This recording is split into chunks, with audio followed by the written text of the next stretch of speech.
My mother-in-law was visiting us, but in the middle of the night, I found her missing from her room. I woke up my husband and we found mother-in-law sleeping in the storage room. Since my retirement, my daughter has made house rules for me. So I made one phone call to our lawyer. Sister-in-law was not prepared for what was about to come. Hello, guys. I am Athena. My story is not exactly about me. It's rather about my husband, Griffin, and his family. I should start by saying that my mother-in-law, Jude, is a saint. She is a very humble, caring person, and we had a great relationship. She's actually my husband's stepmother, but he calls her mom because she has been in her life since he was 4. Griffin's birth mother had died in childbirth, so he never met her. Jude, along with Griffin's father and half-sister Sandra, was all he had when growing up. The story is actually about how Sandra tried to pull off a huge scam and mistreat my mother-in-law while she was at it. To start off, let me tell you what happened with my mother-in-law. She had been suffering from various health issues, and after a long stay at the hospital, she started thinking about retiring. We knew that she didn't have the funds because of her medical bills, so Griffin and I decided to help take care of her. Since she didn't live in our state, we collaborated with Sandra. Sandra had said, "Mom can just live with me. I can take care of her and contribute to her retirement fund just like you two." "That would be an excellent idea, Sandra. You live closer to her, so you'll be able to take better care of her. I don't trust her living alone after her right now." "Yeah, it's just that my rented apartment is a little too small for the two of us. That's what I'm worried about." "You can stay in my childhood home, Sandra. I already have full ownership of it. You can stay there rent-free until you get a better job. You can consider that part of my contribution to Jude's retirement fund." I had inherited my childhood home after my parents had passed away. It was sitting empty, so I decided to let Sandra and Jude move into the house.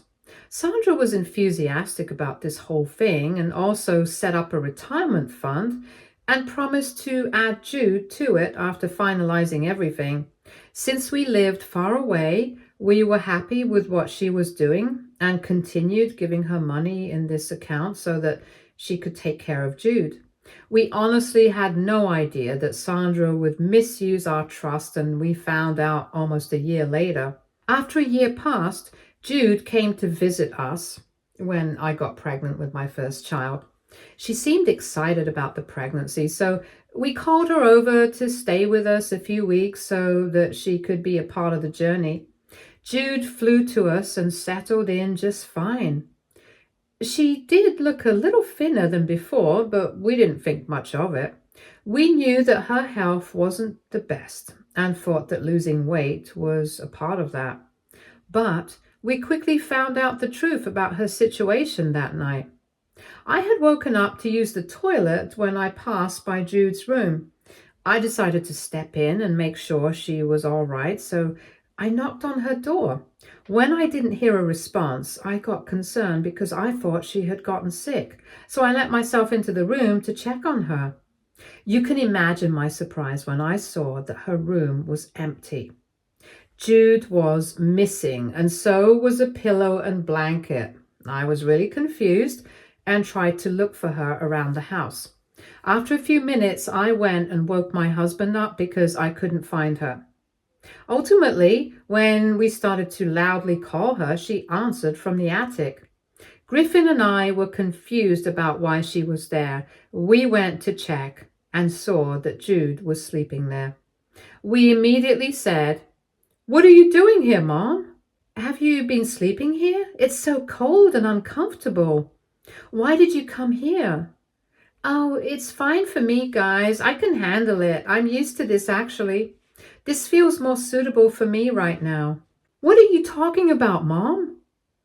"You don't have to worry about it, dear. I'm fine here. I'll just sleep in the attic while I'm here."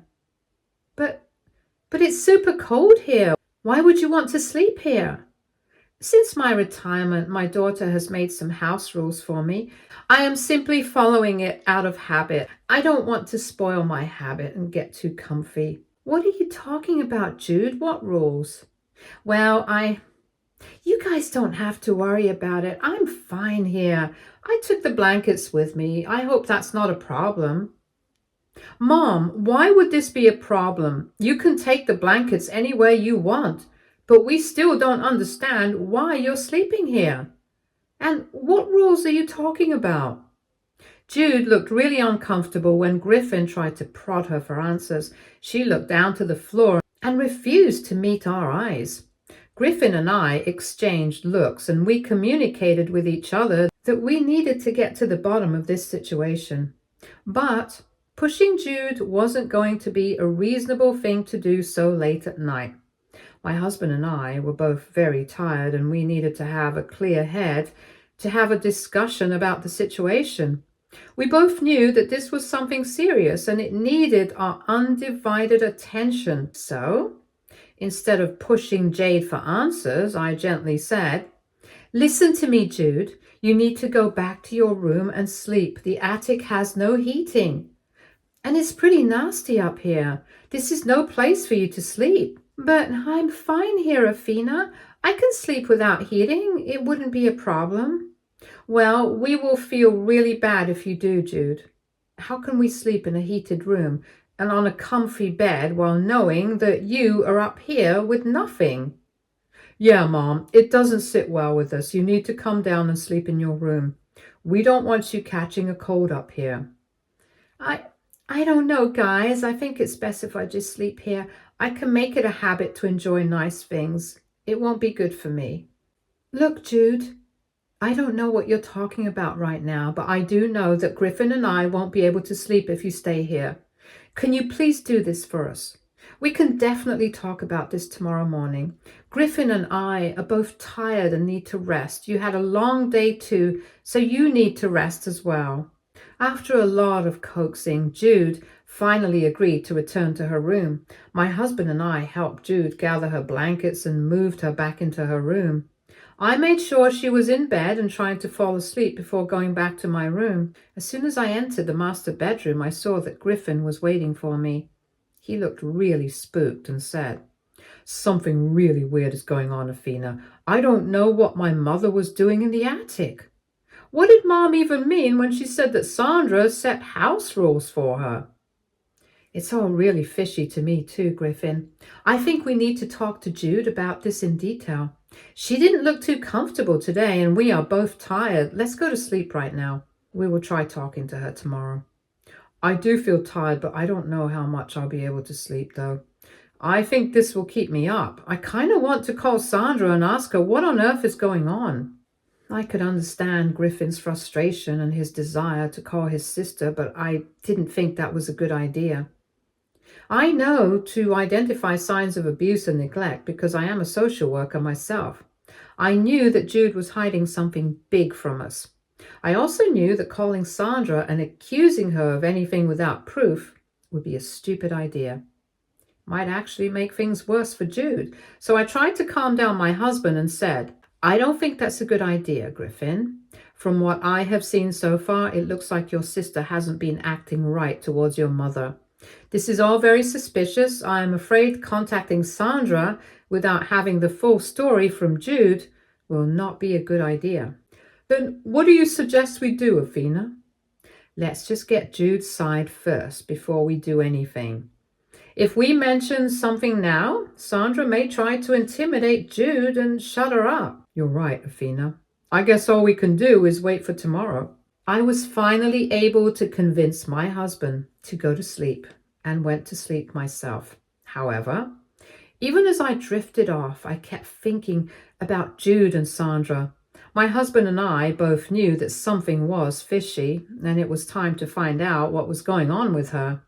The next day, we went about our day as usual. I could tell that Jude was trying to act normal and was doing everything she could to look cheerful. It was clear that she was trying too hard to normalize everything. She didn't mention the previous night's incident, and neither did we. Griffin and I both observed her, but gave her space to start her day right. Griffin couldn't get off work, so we had to wait till the evening to talk to Jude.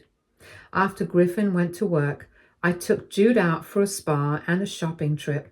We had a blast enjoying each other's company, and I finally got to see Jude give me a real smile. She looked genuinely happy, and it didn't feel like she was faking anything. When we were leaving after lunch, she laughed and said, "Oh boy, I had almost forgotten what good food tastes like. It's been ages since I've been to a good cafe." "Really, Jude? Does Sandra never take you out to eat?" No, she's a very busy woman. I know that she doesn't have time to go out anyway. That's why we always eat at home." "But she posts pictures almost every day. She eats out a lot. Does she never take you with her?" "Well, they may be old pictures or work obligations. She will take me out to eat when she can." Jude then changed the topic and started to talk about the weather. I wasn't fooled. I knew that she was lying or trying to cover up something.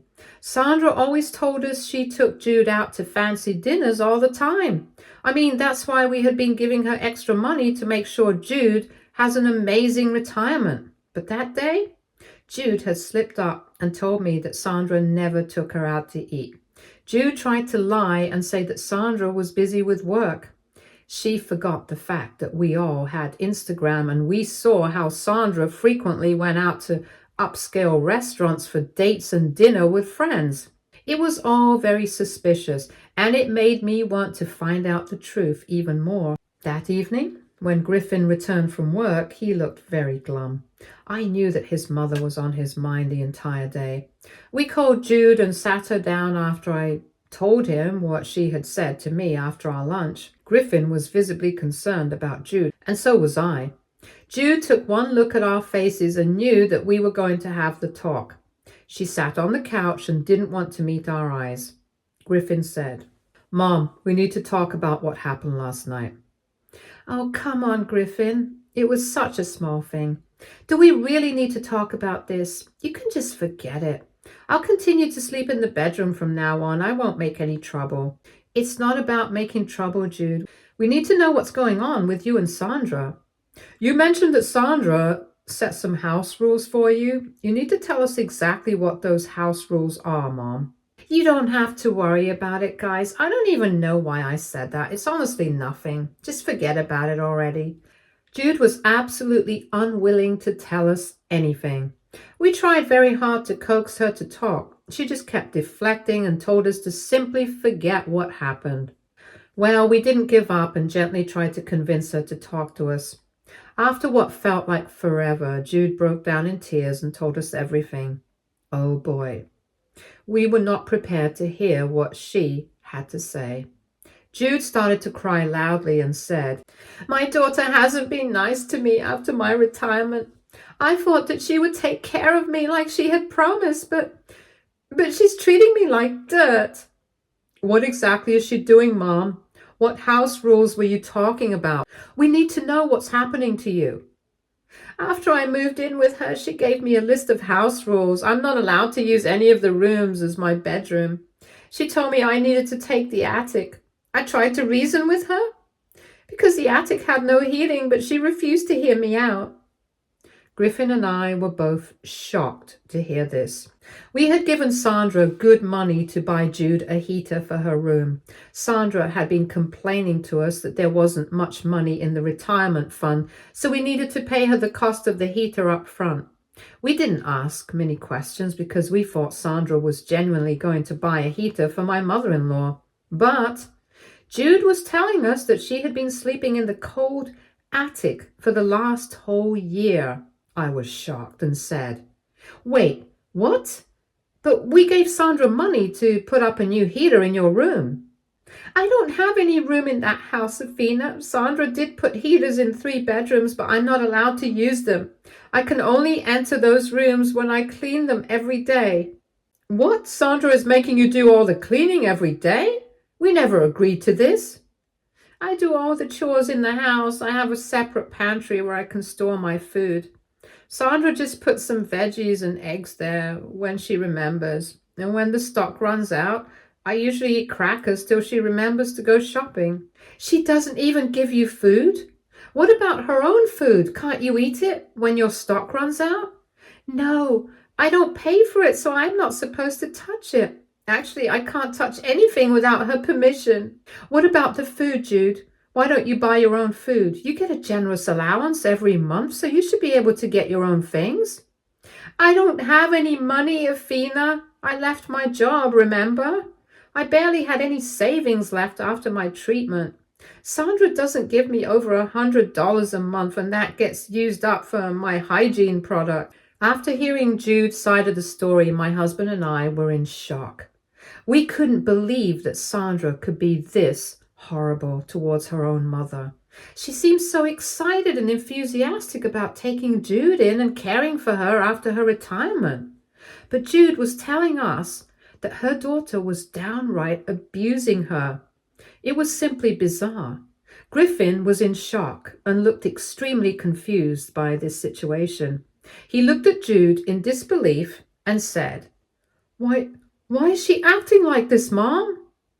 I live in her house, right? I need to follow her rules after all. But that isn't even her house, Jude. That is our place.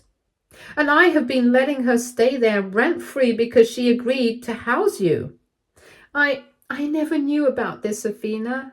Well, no matter what, she's the one who's taking care of me, so I guess I just have to put up with her. Mom, Sandra is not taking care of you. She's taking advantage of you. Please don't start a fight with her, Griffin. She's doing the best she can with whatever little money she can spare for me. That's the thing, Jude. She is not the only one who's putting aside money for you. Griffin and I have been putting money in your account too. What account are you talking about, Athena? My account has been pretty dead after I had to leave my job. If things weren't bad enough, we found out that Jude didn't even know that my husband and I were sending her money. That confused me a lot because she should know about the monthly payments we make to her account with Sandra. But Jude looked like she had no clue that we were sending her money. This fact alarmed Griffin as he said, Mom, we're talking about the account you have with Sandra. I don't have an account with Sandra, Griffin. I only have my own account, which is probably inactive because I haven't used it in a while. Listen to me, Mom. Sandra made a retirement account for you where I and Athena have been sending money for you every month. Sandra was supposed to add you on that account so that you can access it when needed. But I didn't know anything about it, Griffin. Sandra only told me that she was the one paying for my care. She never mentioned all of this. It looks like Sandra has been scamming money out of us, Jude. We have been making monthly payments to that account since the past year, but it looks like almost none of it was used on you. It was then that the reality of the entire situation dawned on us. Sandra had been scamming all three of us. She never added her mother to that retirement account. All we did was send her money that she kept for herself. I highly doubted that she was contributing anything to it either. She wasn't even using the money we sent her on Jude. It was all going somewhere else that we haven't approved. The three of us talked a little more and realized that Sandra had played us all. As the truth came out, Jude kind of had a mental breakdown. She started to cry when she realized the extent of her daughter's abuse. She had trusted her daughter, but she had betrayed her in a horrible way. It was all too much for Jude. She sobbed hard while Griffin and I comforted her. She was extremely upset and said, I can't believe this. How can my own daughter do this to me? You guys are not even my blood, but you tried to care for me more than my own daughter. Even if we are not related by blood, I have always regarded you as my mother.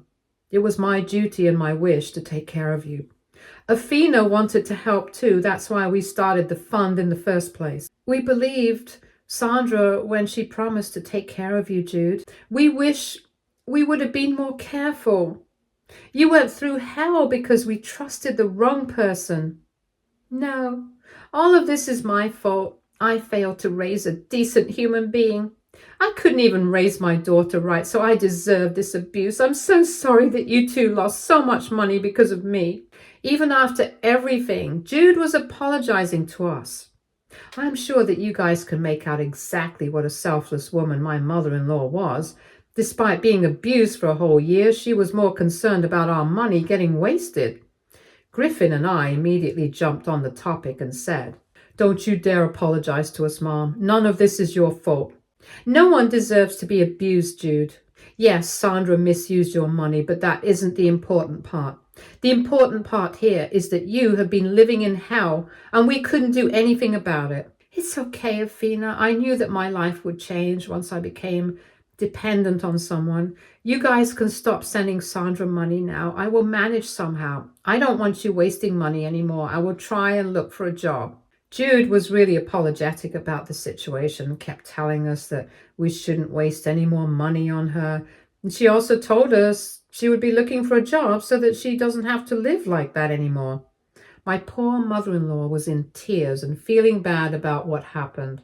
Meanwhile, me and my husband were extremely mad at Sandra and wanted to make her pay.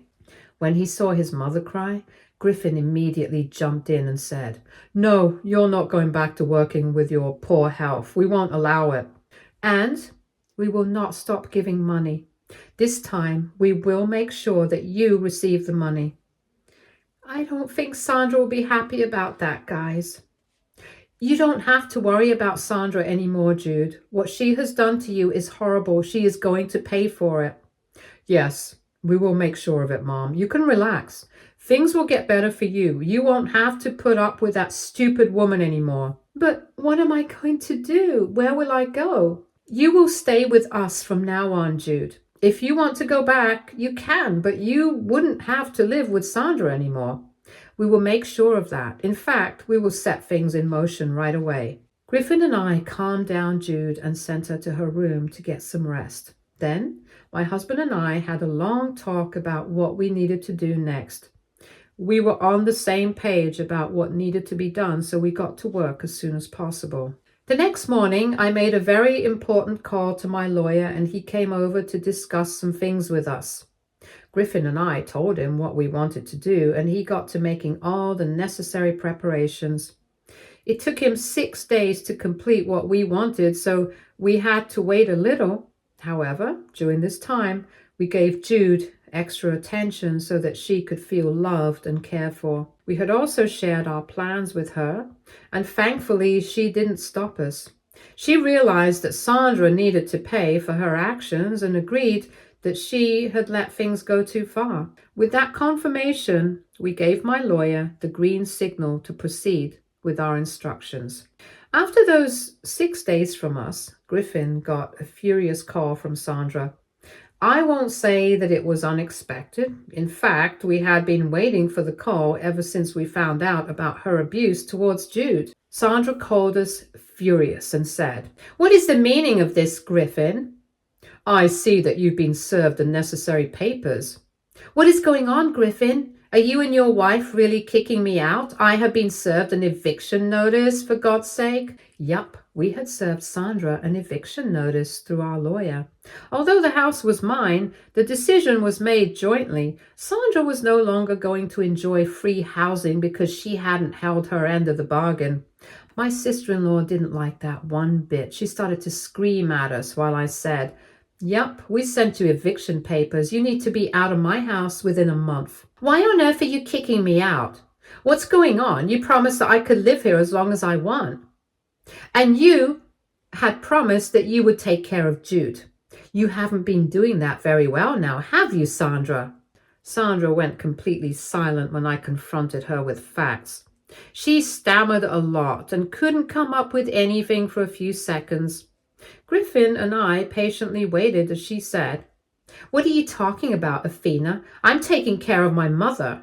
"Yeah, you're taking such good care of her by making her work like a servant and sleep in the cold attic like trash." I don't know what you're talking about, Griffin. I'm taking very good care of my mom. Mom's telling you lies. You are an extremely stupid woman, Sandra. Have you forgotten that the house was actually my childhood home? Your neighbors have known me forever. When I called and asked them about you and Jude, they confirmed everything that Jude told us.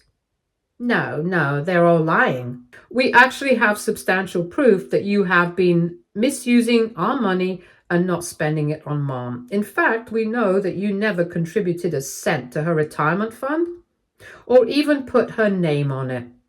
What did you know? We know that you quit your job and you were using our money to fund your lifestyle. That's why there was never anything to spare for my poor mother-in-law.